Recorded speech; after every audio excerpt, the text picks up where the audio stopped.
this gas line today, and also hook up a new flue pipe. Applying red sealant. Now we're going to do this top. So we are currently going to adjust this fan speed. A single stage heating, single stage cooling. I believe it's an 80,000 BTU.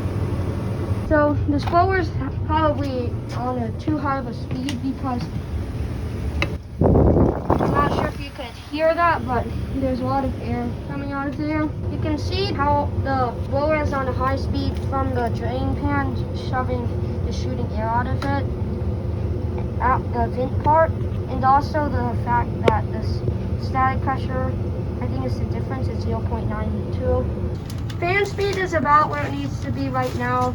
The supply duct torque will be upgraded, so it'll have to be retested, but for now we're getting almost exactly 1,000 cubic feet per minute.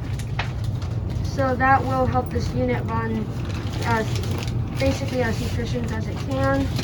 It's a 2.5 ton train unit.